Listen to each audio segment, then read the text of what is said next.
What is up, Wizards fans? The boys are back. It's time for another Believe in Wizards. We're getting the band back together for another season. It's our training camp, too, as the Wizards are getting ready for the season. So are we. Jahadi, first of all, how the heck are you, man? I'm good. I'm good. Good to be back. Back like I left some. There you go. Yeah, I think we Back got some like I good left some. got some good stuff to talk about, catch fans up on. I think we enjoyed a little bit of a summer break here, and I think most fans did too. Hopefully, people weren't racking their brains about the Wizards all off season. But if you were, great. We love to have you. And if you weren't, we're going to catch you up on what you need to know going into this 2025-2026 Wizards season. So maybe let's just start with one of the big ones here. At the end of last season, we heard a lot of discussion about Jordan Poole, potentially being a trade candidate, what they could get back for him, all that good stuff. Two first round picks were being talked about here a lot within the fan base. Ultimately, Jordan Poole, Sadiq Bey, and the number 40 pick in this past draft go out, and CJ McCollum, Kelly Olynyk, and a 2027 second round pick came in. They've since moved on from Kelly Olynyk, and we'll talk about that as a subsequent deal here in a minute. But I guess, Jahadi, just first, what's your reaction to no more Jordan Poole on the Wizards? I don't, it was kind of unexpected for me.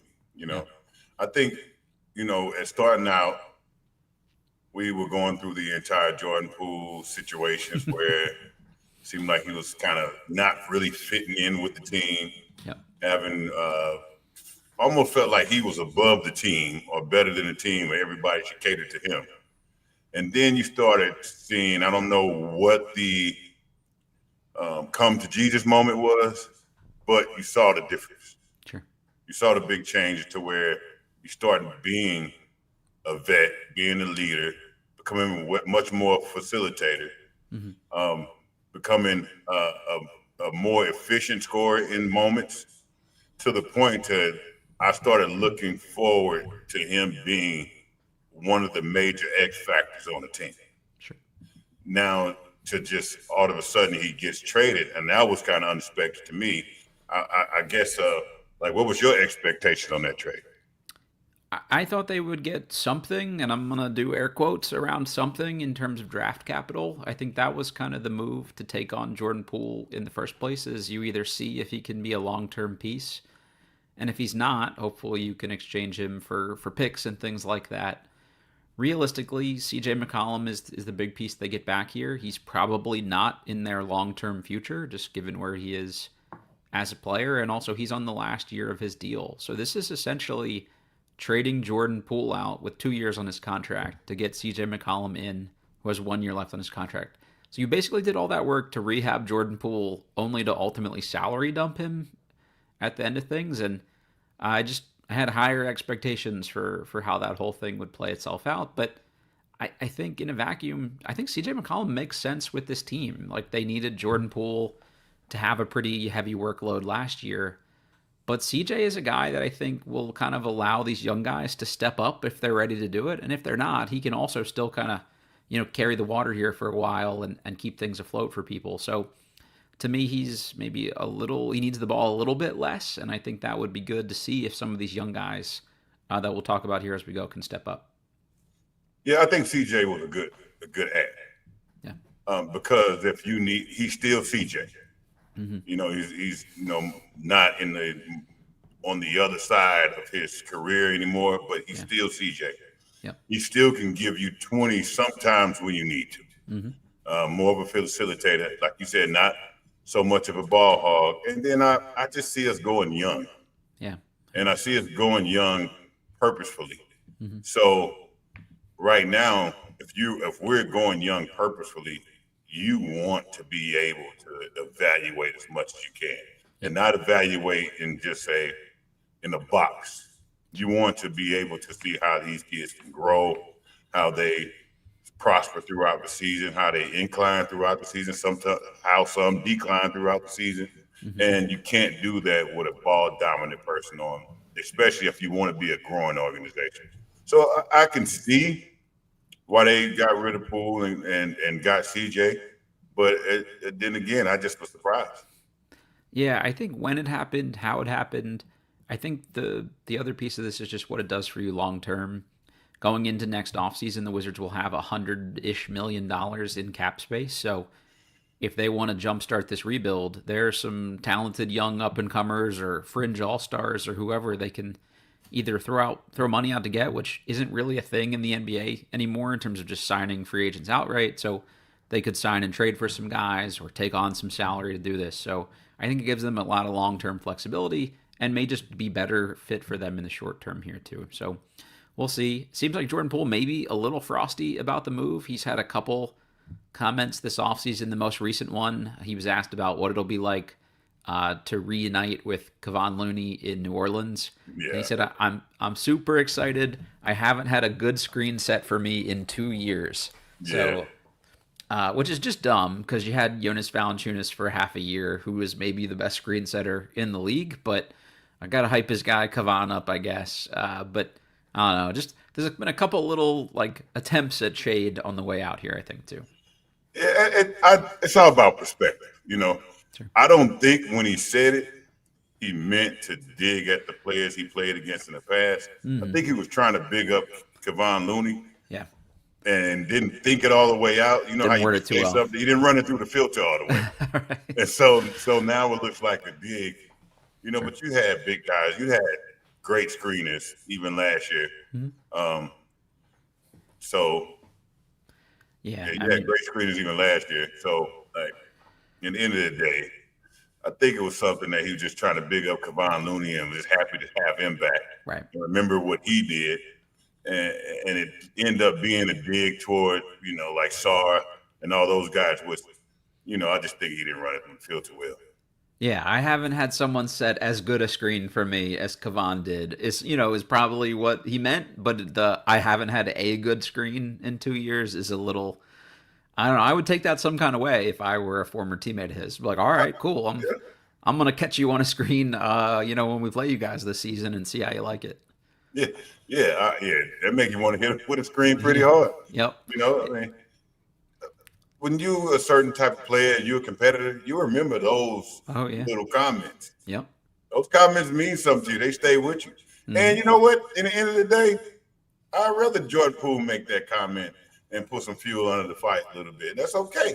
That's basketball.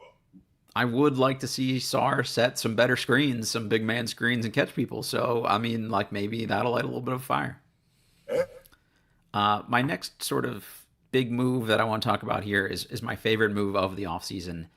And that's the Cam Whitmore pickup. Maryland local guy growing up here, went to Villanova for a year.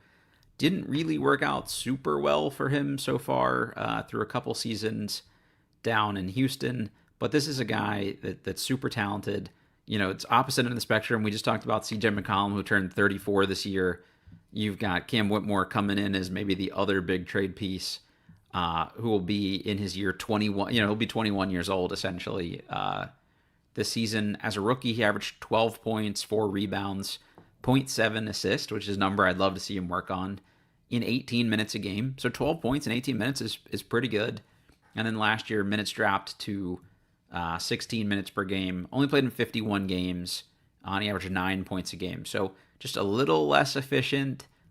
Did get that all the way up to 1 assist per game. So moving the ball around a little bit more. But just didn't seem to lock in enough on defense for Ime Udoka to like really trust him. Whereas the other young guys they have, Amon Thompson, and Tari Eason, guys like that, or Jabari Smith, like their other young dudes are definitely two-way players. I think Cam has that potential, but just seemed like it didn't fit. They weren't vibing together.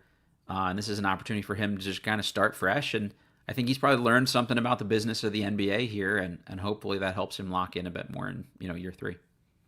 Well, hopefully he understood.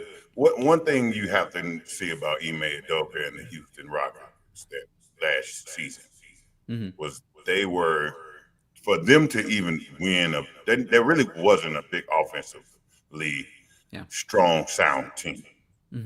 They had to get everything out the mud through the dirt, and it was on the defensive end. Yeah, for sure. So my concern is if that's what the Houston Rockets were, that's what their foundation was, and he couldn't really get into it or buy into it. Yep. And understanding the type of coach Ime Udoka is, you know, hopefully he'll buy into it here, Yeah. and not buck the system or understand, okay, I got traded because of that. Now let me bring something to the Wizards that actually they might not have, because even if I buck the system or not, I knew that what the expectation was and the level that I had to bring to the Rockets for me to stay there. Now let me bring that to the Wizards. So I like Cam personally too. Um, like the body size. I like that when our offense breaks down, we sometimes you need a guaranteed score, somebody who just looks at the basket and say, "I'm getting there." You know, Yep. I like how he gets to the rim to the point to where he puts so much pressure on the rim.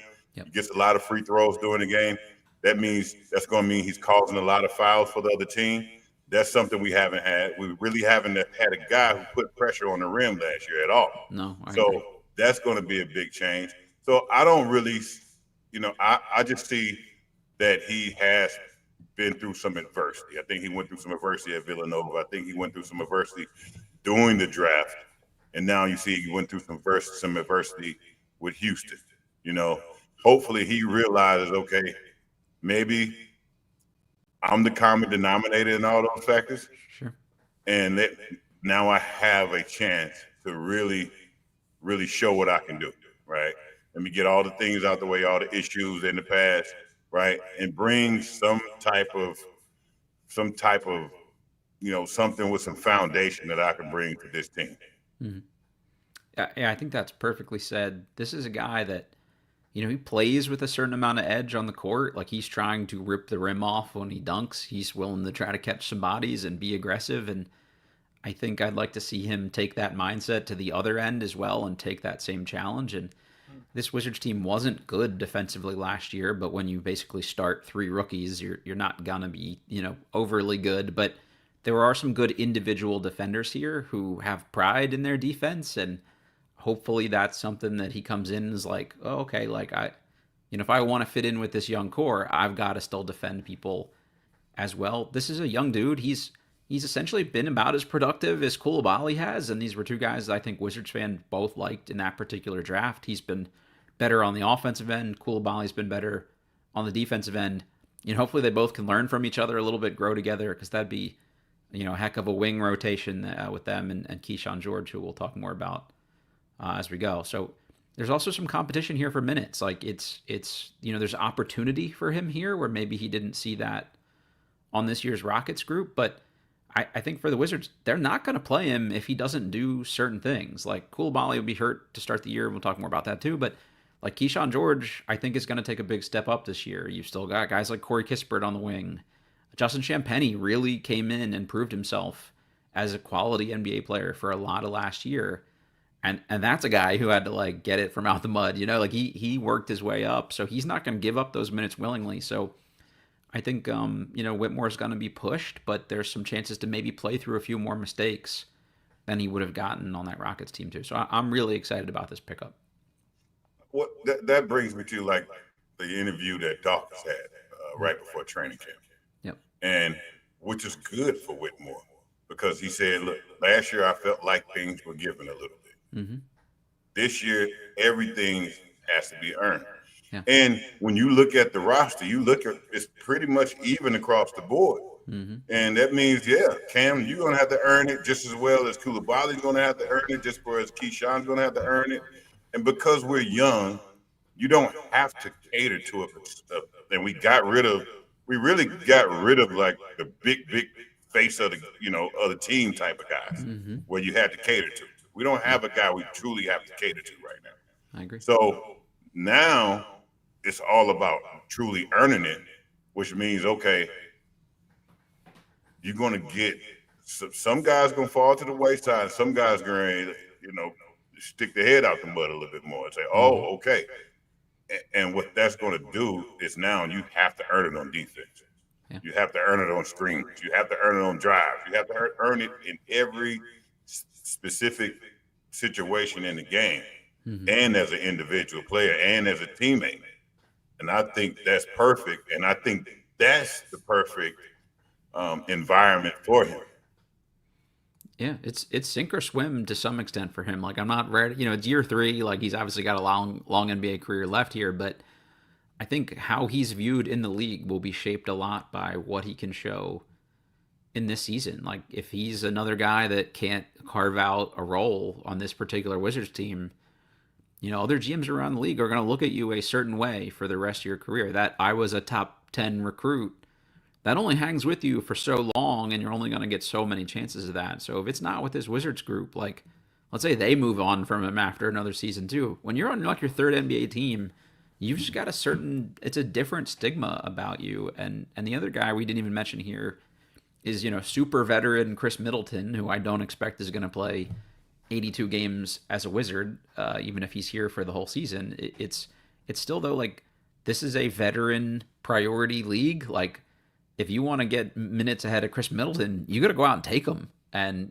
he's going to get the opportunity to keep his spot in the rotation or even in the starting lineup here. So someone like Cam Whitmore, like you want it, you got to take it, and being an inefficient guy who doesn't move the ball is not going to be the way to do that. So hopefully the people around him are giving him good messages and helping advise him on what to take away from that last experience. And a guy like a Chris Middleton could be a good mentor for him. A guy like a CJ McCollum could be a really good mentor for him. And we'll just see if it pays off. But this is the kind of move I like them making. I think it'll pay a lot of dividends for them in the long run to take more chances like this. And even if this specific one didn't work out, it's still the kind of guy I'd like to see them try to pick up. Yeah, I like the move with him, and I actually, out of the past 2 to 3 years, I think I like this team the best so far. Yeah. Why? Because it's evenly yoked, Mm-hmm. and it's evenly yoked with some good young guys who, some haven't really been able to get above the radar like they should have yet. So it's a lot of hunger, and it's a kind of a like a perfect development ground for hunger, right? Yep. Now you're gonna have to eat what you kill out here. Mm-hmm. I still don't see this group winning like a ton more games than Yeah, last year, but I think they'll be a lot more competitive. Like we had so many nights last year where we could turn the game off after the first quarter. I don't see that happening the same way with this group. I think the young guys, they know a little bit more to expect. Jai, I think for you, like, I think year two, like, you come in and just a little more ready for what the NBA grind is going to yeah. be like. Going from 30 games as young college guys that are essentially mostly one and dones from that group before, you didn't even have the benefit of 130 college games under your belt. It's just 30, and now you're playing an 82 game plus That first preseason. that It first crushes year you. is long. Yeah. Yeah. Coming out of college, you don't realize how long that first year is going to be, Hmm. and you have to figure that one out. Yeah, exactly. So I think these guys will be a little more ready to compete on a consistent basis, and hopefully that's the case. Another young guy they pick up, I mentioned Kelly Olynyk came in that Jordan Poole trade, was immediately shipped back out. They brought in Blake Wesley and Malachi Branham from the Spurs.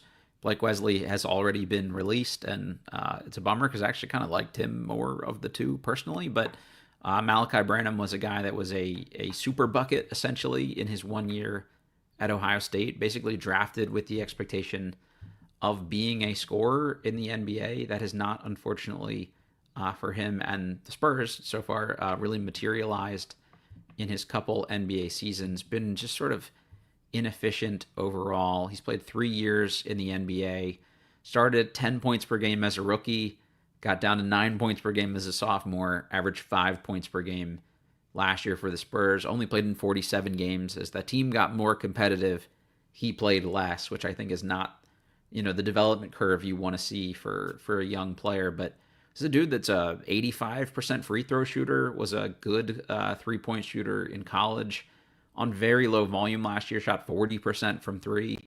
So I think even if you can just get a little floor spacing out of him, can you get like we'll talk about him. I don't think Corey Kispert is probably long for this Wizards roster, so can Branham kind of step in and fill some of that void as a spacer?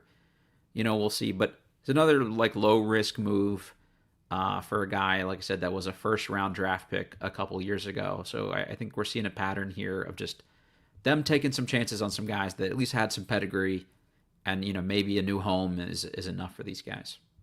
Yeah, I mean, it's the NBA, and sometimes you have to find what fits Yeah, that's a good you, point. right? And with the Spurs, that's going to be tough to find what fits you. You have to fit the Spurs, Mm-hmm. right? And then you Yeah, have names, we have big names over there, and with the pedigree over there. So sometimes the offense or the how things work over there can kind of weed you out. mm-hmm. Not because you're being the worst player or you playing bad. It just your role becomes more, just smaller, even when you're on the floor. Right. You know, so it's good here. I think it's because I don't think they're really going to try to micromanage it the way he plays or Yeah, I agree. So now he can go out again and say, "Let me tap into the person I was and the player I am." Mm-hmm.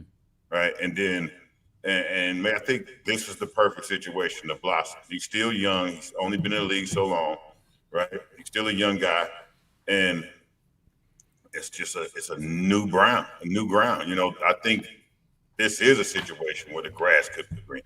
Mm-hmm. No, I think that's a very good point, and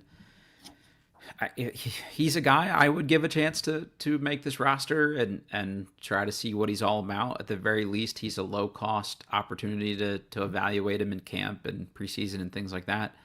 We'll get into the full roster here a little bit. They do have to make at least one cut from this group, so someone like him, I think, should at least be on edge about his position with this team, Yeah. and hopefully he goes out and plays like a guy that is fighting for his NBA career here as well. Let's talk about the draft picks here for a little bit. The Wizards had three guys in the 2025 draft. The big piece of the puzzle here, Trey Johnson, a 6'4" ish, maybe let's say freshman guard from Texas that was taken with the number 6 overall pick.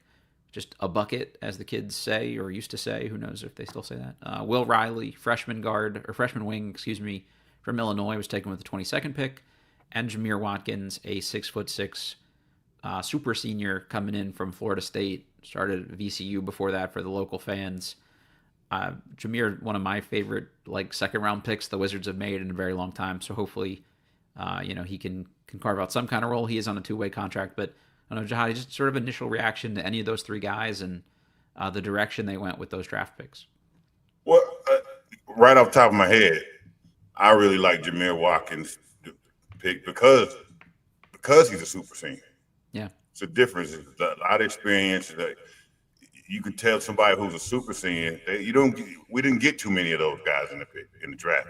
That's true. And it's just somebody he understands. He better get it out the mud. He understands every moment, every just the drive and the perception of the game with him is different. Mm-hmm. And I really like Trey Johnson a lot. So I really, really like that pick. And what I remember this summer, I don't know if it was a coach or a journal, like a writer in the paper there in Texas, but they were saying that a lot of his injuries came because they couldn't get him off the court. He would train so hard all of the time, and when practice was over, he'd come back late at night and he'd still get on the floor and really work hard and keep working on his game. So sometimes he would injure himself, right? Yep. So one thing you don't have to worry about is work ethic with him. Mm-hmm. And to me, that type of stuff transcends more than anything, especially with a point guard. And so I look at those type of intangible things or tangible things that you can bring to the team, Yeah. right? Yep. It can help the team out as far as just, hey, not speaking out off the words that you're giving, but you learning and you're leading because of how you work and the time you're putting in. Mm-hmm. Yeah, having a guy that's just a gym rat like that, I think, is just another good recipe for success. And he was like a high character guy by all accounts. They really liked, all the evals they got from people around him. The background they went and got, which is awesome to see. Also, you got to have a certain amount of like confidence in yourself in your game to be a freshman on an SEC team and lead them to an NCAA tournament the Yeah, way that he did last year and lead them in scoring along the you have way to be here too. different. Yeah, yeah, for sure. So I think this is a really good pick. I feel good about that, and I would imagine he plays a pretty big role here, just right out of the gate. Whether he starts from day one, I think we'll kind of see how that works. I think there's maybe a realistic shot that they start CJ McCollum and Bob Carrington and let him come off the bench early just to get his feet under him. But they could also, just kind of give him the keys and I think those things are on the table, and training camp will actually determine, how these guys kind of fit in the pecking order. I like that everything's on the table. Yeah, it should be. Yep. That's not a normal. That's not a normal situation Mm-hmm. in the NBA where everything's on the table. It's just Yeah. not. You know, and I like that they've created it this way, right? Bub can be the man, Trey can be the man, like, and it really is that simple. Yeah. And it's pretty much across the board. I think the only person that's just things are not on the table with right now is Sark. Yeah, he's locked into day one, starting center on the team. Like, there's Yeah, nothing to worry about there. But yeah, I'm with you. like CJ McCollum, is gonna make these guys take it from him. I think he'll be a good mentor and vet and all this stuff, but I don't think he's conceding, any role on the team no, here. And CJ is a guy that averaged, even his age 33 season, averaged 21 points per game last year, 4 rebounds and 4 assists. Like you said, he's still CJ. This is not a guy that's really fallen off a lot yet. So somebody's got their work cut out for him to kind of go take that spot. CJ's advantage is that he's experienced, Yeah, for sure. and a lot of these guys are going to be working harder, Mm-hmm. right? And sometimes harder don't always lead to efficiency, Yeah, it's a good point. but smarter leads to efficiency. Yeah. And so CJ is going to be playing a completely different game. And hopefully, if hopefully he's dead past 2 years. If not, I hope that he gives these guys all of those cerebral parts of the game, Mm-hmm. right? Because you can see No, Bud definitely. working his ass off. For sure. Now he has to work smart. Yep. You know what I'm saying? Mhm. Now, if you can translate that to Trey, you know. So I think it was a good mix to bring CJ there. Yeah, you look at CJ. This And is then also, no mean to cut you off, Sure. but also to understand what the NBA is. Yeah, there's nobody better to help you with that. Man, CJ knows what the NBA is, Mhm. right?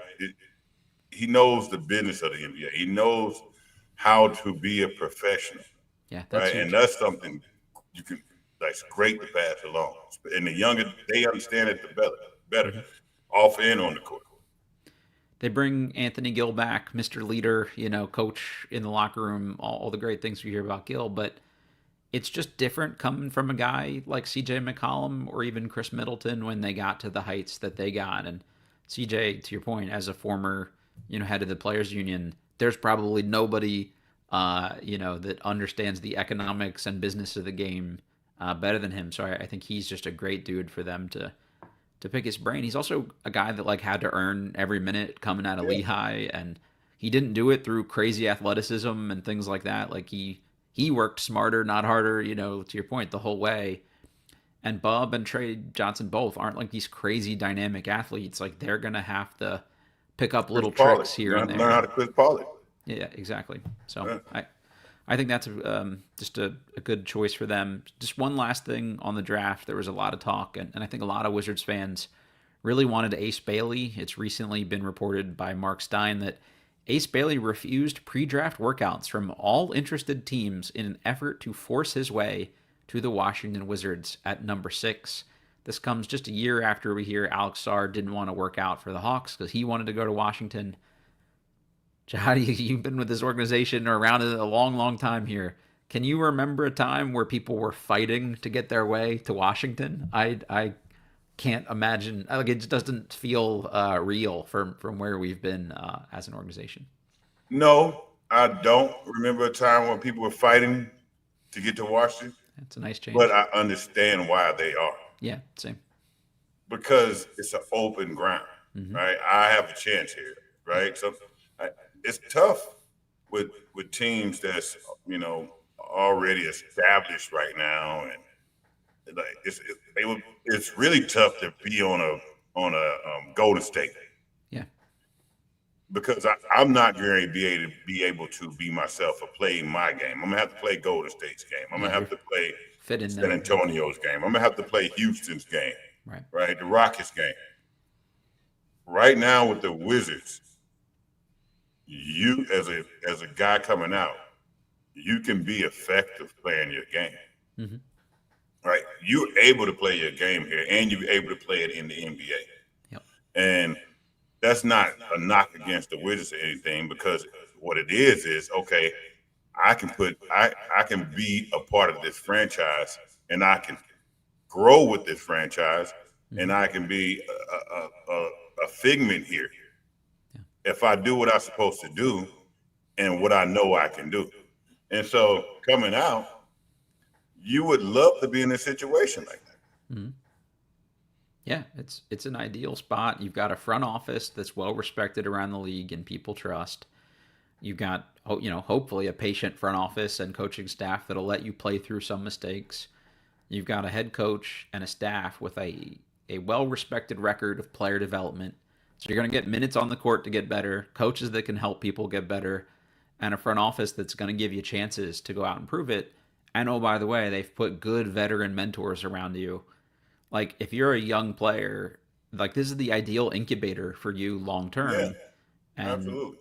they're not that far away, I don't think, from having a chance to be competitive. Like I think next year is when things will start to, not like this I next year think we're coming one up. season away. Yeah, exactly. I Like don't. things are going to get real quick, I Yeah, think. I don't think this the competitive season. Right. Like like Dawkins said, we're still not there yet. We're Hmm. still on the process, but I think we're closer. And I think that when you're really trying to build an organization back from you got to break it down, tear it apart to bring it back, Yeah. it's going to take 3 to 4 years. Hmm. So For sure. I think they cleared a lot of things out. Yep. Right? They were, we tore it down. Hmm. I think this is the first year of putting the right bricks in place. Yeah. Right?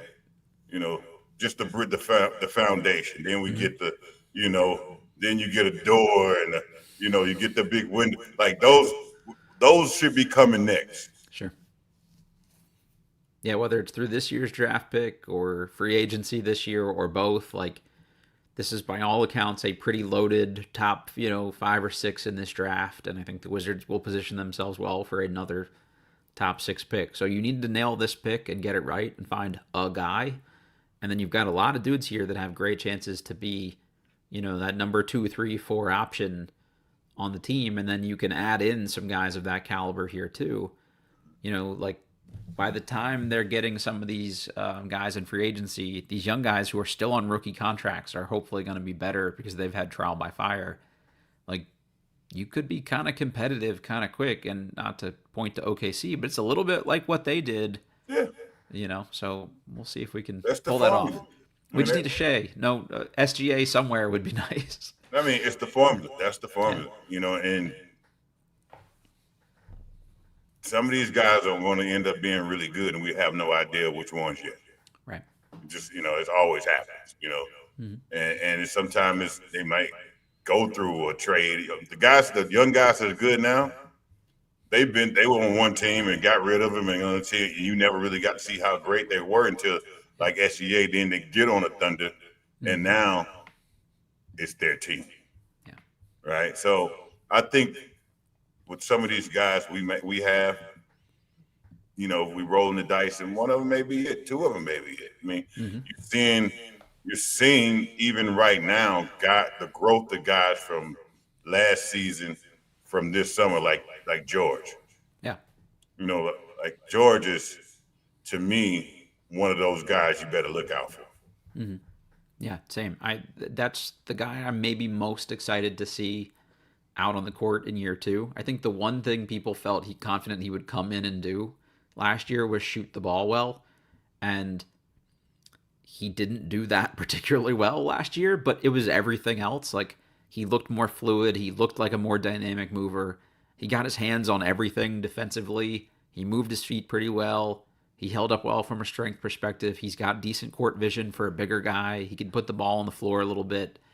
And then he played some international competition this summer and shot the ball really well. So like you talked about this a little bit with somebody earlier, but like if you don't see things click for you, you can lose confidence a little bit. And I'm wondering, Keshon started the year as badly as a player can You saw his shooting the whole ball. you saw his whole story throughout the year. Yeah, exactly. Yeah, I So mean, he started off as struggling, and you even saw the wheels turning throughout. right, exactly. You saw the wheels turning, him trying to figure it out, and I never seen someone that you can watch and you watching them trying to figure out, and you watched him. I got to get better. And every little thing, he was just Mike. He was really just trying to break it down, and he struggled a little bit, and I was concerned because I was concerned that he was almost thinking too much. Yeah. But that was just one. Yeah, he's like the ultimate just flow guy. Like you want him to not be thinking and just go out and play and react and make some reads on the play. In that FIBA AmeriCup that I mentioned, he played in 6 total games, averaged 26 minutes a game, averaged 13 and a half points per game, shot 52% from the field on about 9 attempts, which was pretty good, and shot 46.2% from 3 on 4.5 attempts per game, was 79% from the free throw line, averaged 4.2 rebounds, 3.2 assists, 1.2 steals, and a half a block a game. I mean, that's a pretty good showing for a guy that's filled the stat sheet and played good defense while doing it too, while representing his country. Like I think that's what you want to see from a guy in the summer. Yeah, and people don't understand. Those players need to understand when they go and play those FIBA games. Those FIBA games are a window that the organization, a window that the organization can see to where this guy is to come, or where we now can work with this guy. Sometimes those FIBA games can hurt. Like to me, it hurt Sar this year, and it hurt Koulibaly, a little bit.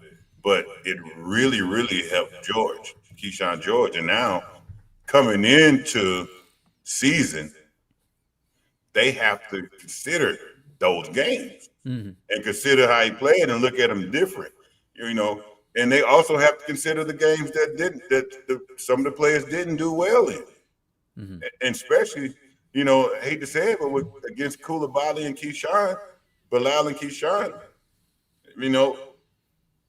Keshon started out at the end of the year, kind of started winning that out a little bit, that stretch out, and I don't know if they would have to compete for the same role, but that's what Dawkins is saying. Nothing is earned.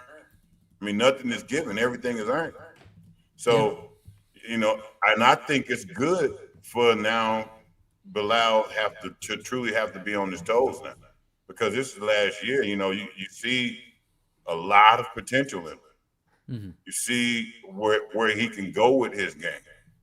I think he sees where he can go in this game. I think so. And I think I think the Wizards right now, I think probably one of the best development staffs that we have. And I think they really pride themselves on development. And so with Koulibaly, I know they put in the development time, but sometimes when the lights start flashing, the popcorn start popping, you go back on you start playing to what you already know. Right. And I think that's the struggle, is that he's not letting certain things translate. And now you're just going off of what you know. So you're getting these flashes of a great player, these flashes of what he could do, but consistency wise, we have, because we have to get him there. We have to have that guy this year. True. Yeah, you need one of these guys to step up, and there are going to be chances for for them to do it. And you throw Cam Whitmore in the mix now too. Two of three probably step up from Koulibaly, Keshon, and Cam. It's probably not all three, just the way the makeup of a team works. So that puts a little pressure on you. Yeah. You mentioned that international competition for Koulibaly. So I got his stats up here. Played in 6 games, averaged 6.3 points, 4.3 rebounds. Not ideal. Yeah. Overall, you would have liked to see him take over a little bit more in a competition like that. I mean, granted, pretty good France team overall, and there's real NBA players playing on these other teams here too. But 6-4 was probably not what the Wizards were hoping for, and No. that's not great. Also considering he is now out with an injury, just had thumb surgery, and will probably miss a reasonable portion At least to about four start or this five NBA games. season. Yeah, I mean, I don't know how many, or how far. Like, it's a UCL tear, I think was what happened in his thumb, if I remember correctly. Like, I've done that and played through it in just like pickup basketball. Like, it's not a crazy thing, but if you gotta have any kind of surgery, I bet it's a couple months worth of rehab. So glad it happened in the summer, at least, I rather think than I like think in camp. they're trying to make sure it's preventative to where Yeah. you start keep playing with that, and that can lead to other things. Yep. You get some early arthritis and Yeah. all kinds of stuff, and you definitely want to avoid that. So I think not great for him, right? Like, you have a bad summer, and now you got to just sit on it for 2 months before we can see you back out on the court. And oh, by the way, like, his season was cut short last year with an injury. You also don't want to have that label as a guy that keeps getting hurt either. Yeah. Like, teams don't love that about a dude if you can't get out on the court here too. So it's going to be big for him to kind of come in and hit the ground running. And I think they're going to give him a long opportunity to get himself fully in shape off the court and things like that before they put him back in game action. So whatever they're projecting, I wouldn't be shocked if it's a little longer than that before we see him back on the court. Yeah. Yeah. And he has to look at that like he has to look at that situation like, okay, Yeah. the longer I'm out, the longer Mm-hmm. they have to really survey someone else and end up liking what they survey. Yeah. So and the person, whoever it is, Cam and Keyshawn has to look at that too. To Hey, take the now opportunity. the window, the door's cracked. Mm-hmm. Yeah, team. No matter where you were drafted, who took you what for an office, like, teams will still move on from you pretty quick if you're Yeah. not available and you're out of sight, out of mind for too long. Especially if one of these guys does come up and kind of show what they can do. In that Eurobasket, Koulibaly shot 41% from the field, 21% from three. Unlimited attempts, 14 overall, but only made three of them. Like, that has to improve. Is something we preached about. Denny Avdia for the Wizards. Like, if you don't have a certain amount of respect from defenses from the perimeter, it just really takes away a lot of the other things you can do. So he's got to get that to a serviceable percentage at the very least here. Shifting back to Alex Sarr for a second. Like, also had some struggles in Eurobasket, but mostly just because he lent out early with a right calf injury. Nothing crazy serious. I think if that was maybe like an NBA game or something, he probably could have played, but only ended up playing 2 games, averaged 9.5 points, 4.5 rebounds, 25% from three on very limited attempts, but he shot 73% from the field overall in those 2 games. That's the Alex Sarr I want to see for the Wizards. Just dunk a bunch of shit, go hard Yeah. at people at the rim. Like, that's the most encouraging thing for a guy that shot like 40% from the field as a 7-footer last year. I think Sarr's going to have to put more pressure on the rim this year. Yeah, for I sure. think now we have some good outside shooters. I like Sarr at the 5 more than the 4. When he went to the 5, Same. I saw a different Sarr. I think Yep. he was much more effective and played more freely. Mm-hmm. And also he played inside and he played outside. Yeah. Actually, for some reason, when we put him at 5, I felt, I haven't looked at the numbers, Mm-hmm. but I felt like he protected the rim better. Yeah. Yeah, he could Right. use more court coverage and things like that Mm-hmm. when he wasn't cheating off a perimeter guy.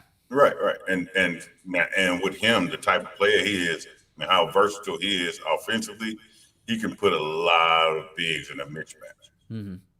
Yep, I'm totally with you. I feel good about that, and I think the Wizards front office agrees with us. Just looking at the makeup of this team here, So there's I liked his growth last year. yeah, I think he's still on the incline, and there's a lot of projection that he can still grow. But I like that I saw the growth from mm-hmm. him. You know, Yep, um, not just potential wise, but actually, he's starting to meet those thresholds, and then those points, and then build another something, and then meet that point too. So I like where he's going. I like where his projection is going. he's going to be backed up by Marvin Bagley, who comes back. He's re-signed to a 1-year deal after spending part of a year with the Wizards prior to that before getting traded. And then behind him, it's really Anthony Gill who they bring back as like a 6'8" undersized center essentially, and then Tristan Vukcevic, who is still on a 2-way contract. Vukcevic did finish the year fairly strong. We've seen a little bit of that. It's to the point now where like he's got to show it at other parts of the season. There's a long history of guys in the NBA that have fool's gold at the end of the year here when other teams aren't as locked in. If you're Vukcevic, you got to go out and prove that that's not the case. Jai, let me just read you his stat lines from the final, handful of games of the year here.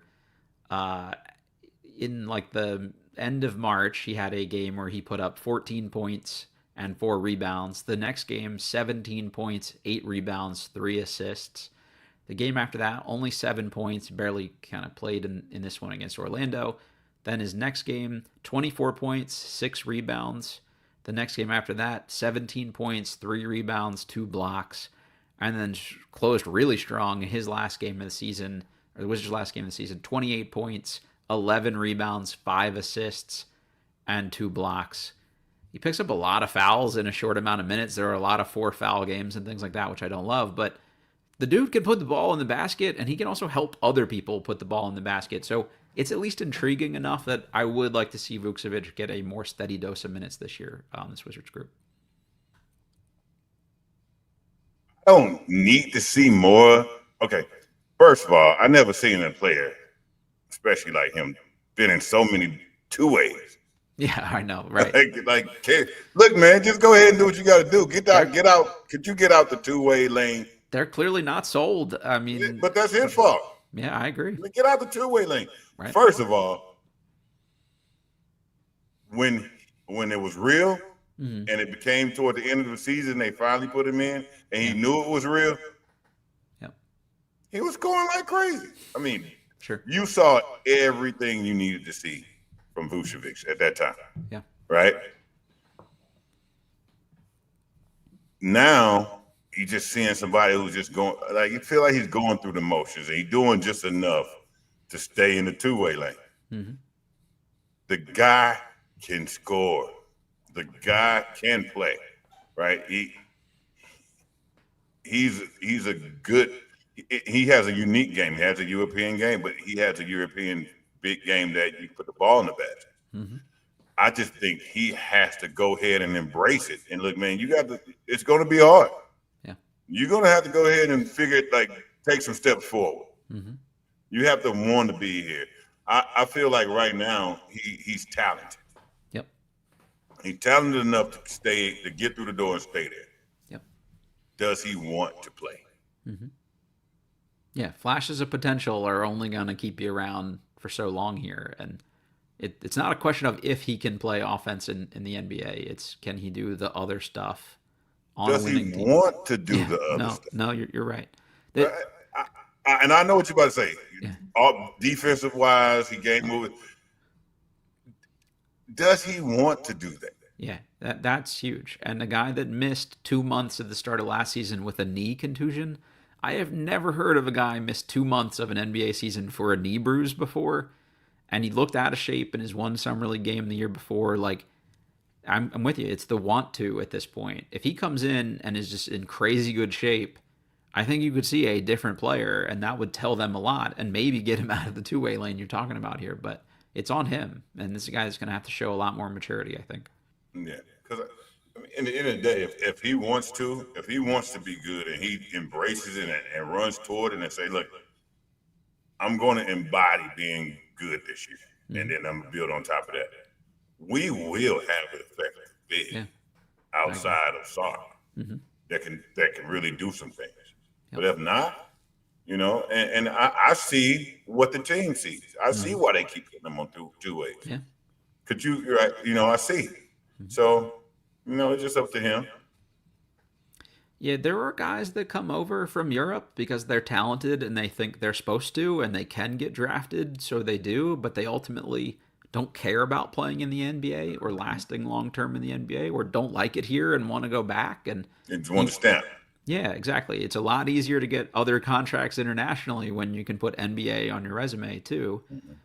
So he's going to have to prove it. Like if he wants to stick in the league, he's the one who's going to dictate that, to your point. So I'm excited to see if we see a jump forward from him. I want to know who the veteran is that's going to get in guys like that. Like we saw it a lot with Russell Westbrook when he was here, of just like pushing certain young dudes to no play. No, they weren't taking plays off, any of that stuff. I was excited for Marcus Smart to be that guy. They ultimately buy him out, which was a little bit of a disappointment, honestly, for me. But I get why they do it. Another big man, Rashawn Holmes, that would have been a physical guy that could have at least pushed him a little bit in practice. Veteran guy that's lasted for a while. He's waived as well. So, like, who's the guy, the front court guy that he can kind of relate to and push him? Like, obviously, Marvin Bagley has kind of had an up and down career, not like a vet. It doesn't always have to be someone in his position. Yeah, you need somebody. Because what his problem is mindset to me. Yeah. Accountability would be big. Somebody to push that. And it doesn't always have to be another big banging against him every day, which would be great, man. Yeah. I think more, and Bagley is strong. Bagley is physical, right? Bagley's not an easy guy to score on. He's going to go through his chest if he's not ready. Yeah. Right. So I think that he's fine if he can bang against Bagley. But my thing is, McCollum, I think, is the right guy there. Okay. Because like I said, he understands the game of basketball. And most likely he would eventually he would come to him and say, do you like the NBA? Do you want to play? Right. Like most guys probably would refrain from saying that. But sometimes it's a mindset. McCullum may be like, look, man, do you want to play? You have the talent, but and here's he what you needs need to somebody do. to keep it real with. Yeah, I agree. And hopefully, I don't think CJ wouldn't mind doing that. Because I think CJ looks at every position he in as need. We need this. We need that. That position he's been in with the Players Association, he can speak to that at a different level too, of just like, I know what it takes to carve out a career in the NBA for you. It doesn't have to be antagonistic. Like a Marcus Smart would have got up in your ass and been like, hey, you can't loaf. Right. CJ can just clinically kind of, hey, if you don't do this, this is what's going to happen to you. This is what this looks like. Exactly. And sometimes I don't think he knows the vision. Yeah.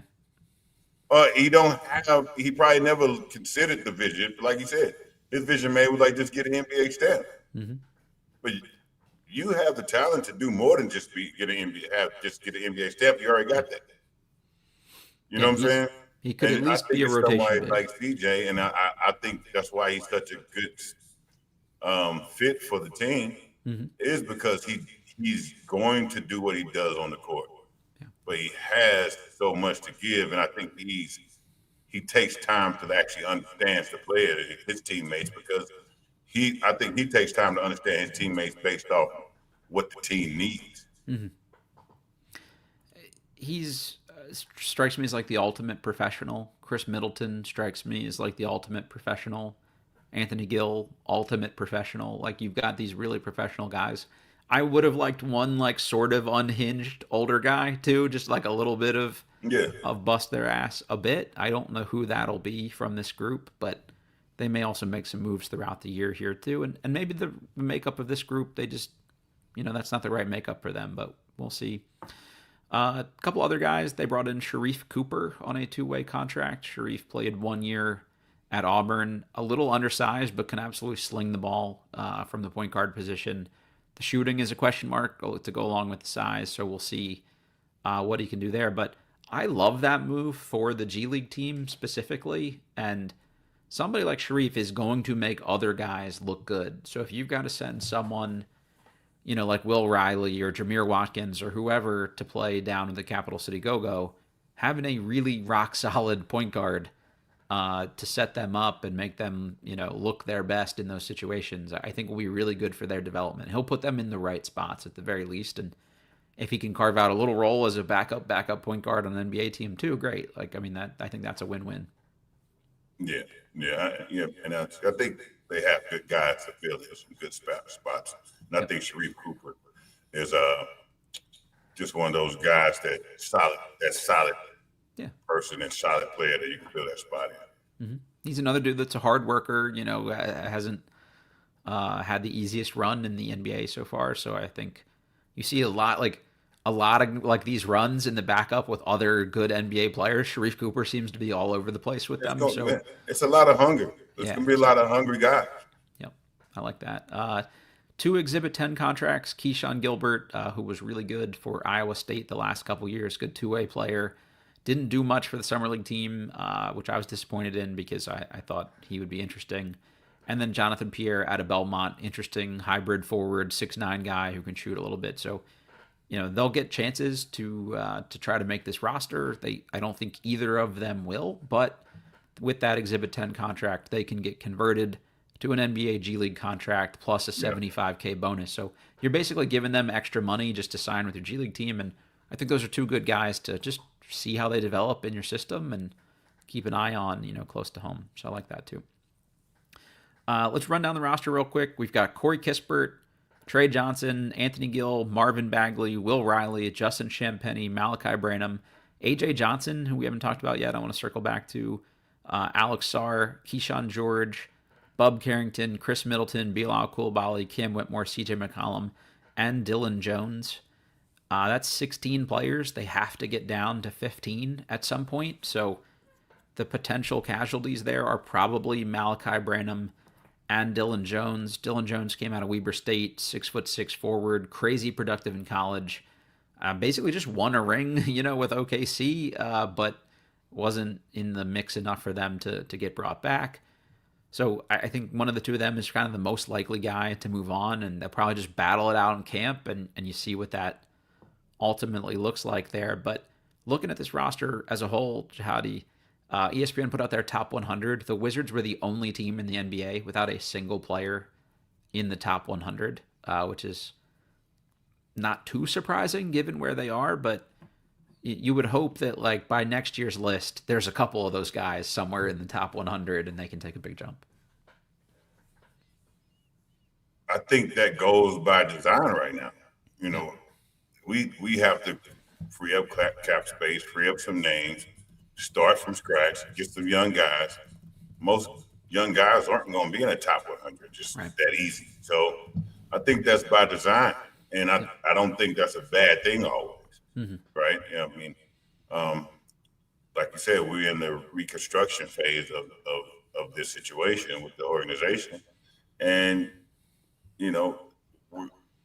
the top 100 guys have moved on. Jordan Poole, was a big name that's moved on. So guys have come through during the restructure phase.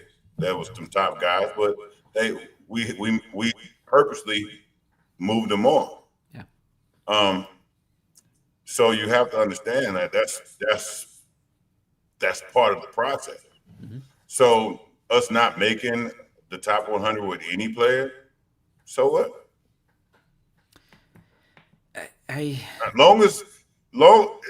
Listen, it's part of the plan. Long as it's part of the plan, I'm okay. Yeah. We next year, see the plan come in fruition soon, yeah. Right? So, I think we're right there. it'd be a bad look for me next year if one of these guys No, yeah, doesn't establish themselves in that mix for sure. Whether it's Keyshawn or Bub or Sar or all of them, Cam, whoever, need to see somebody kind of take that next step forward here. I agree. Guys, if you're watching on YouTube, click that like button for us as we go. We always appreciate that. And just shout out to Noah, Austin, Eric, and Locked On Law in the chat here for dropping some back and forth as we go. Really appreciate that. AJ Johnson is the last one I want to talk about. Jahadi, this is a guy that's a crazy athlete, can't really shoot it, isn't really much of a playmaker passer as a 6'3" ish guard, but at 100 and probably 40 pounds soaking wet is like maybe the most dynamic leaper on the team. I still don't know what to make of him. I don't know how he carves out a role on this year's group, like especially with Trey in the mix. There's just less guard minutes to go around. He was a guy they got back in the Kyle Kuzma trade. I just don't really see what the path forward for him is to get minutes here and continue to develop. Yeah, he's going to have to fight for him. Yeah, he's going to have to fight for him, and he's going to have to, make himself something to be noticed. Mm-hmm. Otherwise, I'm right there with you. I don't see what the pathway for him either. Yeah. So if he comes in this year and all of a sudden he's shooting and he's locking down point of attack defense like that, that'd be great to see. But even a guy like Sharif Cooper, he might push him for some of those minutes. As one of the backup guards here too as well. I think that's kind of it. We've level set the roster here a little bit. It's going to be interesting to see what happens with some of these, middle career guys like a Corey Kispert and Justin Champagnie. I think they're guys that playoff teams are going to call about at a certain point, and somebody needs a shooter, they might call about Kispert. Somebody needs more of a two-way hustle player like Champagnie. Like they're going to have interest from some of these teams, so I think we'll see how they fit into the Wizards' long-term future or not. But I would expect this roster to look a good amount different post-trade deadline, and just the Wizards are going to keep trying to stack some draft capital and things like that as they go. Yeah, it's just a process, and if you listen to how Dawkins explains it, we might have it's going to be another one of those years, and that's expected, and we just have to ride with it, And I still think we're going to see a lot of growth, and we're going to see some of these guys kind of blossom, and that's really the surprising and the exciting part about it this year. I'm going to put you on the spot here a little bit. Pick one young guy. Who's the one who you're just sort of most excited to see, how they look this season, or most excited to get some eyes on at the beginning of the year here? KG. Yeah. Keshon George. Yeah, same. How about you? Don't pick mine. You can't pick mine. Okay, all right. Damn, all right. I would have probably said Koulibaly then, unfortunately with the injury. I'm excited to see what Cam Whitmore can do. I really think this is going to be big for him. That's a tight-knit family, so being closer to home again, maybe has a little something extra for him here just to show off in front of some of the local fans and things like that. So the talent or the physical, skills are there. So let's just see if he puts it together. And I think he's a dude that's got a little angry to him on the court, and I think this roster can use some of that too. So I like guys play angry a little bit, controlled anger. Bub is kind of like that. I like Bub too, so he's my honorable mention in it. Yeah, if you would pick another one, All right, Jahadi, I'm gonna let you out of here. I'm gonna go try to play my 6th consecutive day of pickup basketball here, and just see if I can survive this 6 games in 6 days. And lucky man. I'm feeling old, man. My back is hurting a little bit. Watch that, lucky man. Yeah. Right now, yeah, my workouts is real. Yeah, I'm with you. I think I'm getting to that point. This might be the last time I try this. So if I can get to 7 games in 7 days, I might take a week off after. Yeah, I'm starting to feel it. Yeah, exactly. I'm starting to see why those coaches walk around with those limps and now, Yep. Those replacements and all that's. I think it's now I see it. Yeah, basketball takes a toll for sure, especially for the level you guys played at. You feel it. Yep, absolutely. Yeah. All right, so hopefully I'm back here for another episode and upright in a week's time. But Jai, it's good to get back together to do this, guys. We're gonna get more regular. Maybe we'll try to do a mailbag next episode and just catch up with some of the listener questions for you here and see what people want to know about. David in the chat just asked, "Is this a make or break year for AJ? Does he need more of a physical or mental upgrade?" We'll save those for next time. I'll put those on the list here, and we'll spend a little more time on AJ Johnson for you. As always, Jahadi, thanks, man. Excited to do this for you, and talk to you next week. All right. All right, everybody. Hit like, review, rate, subscribe, all that good stuff, and we will catch y'all next time. Hey, so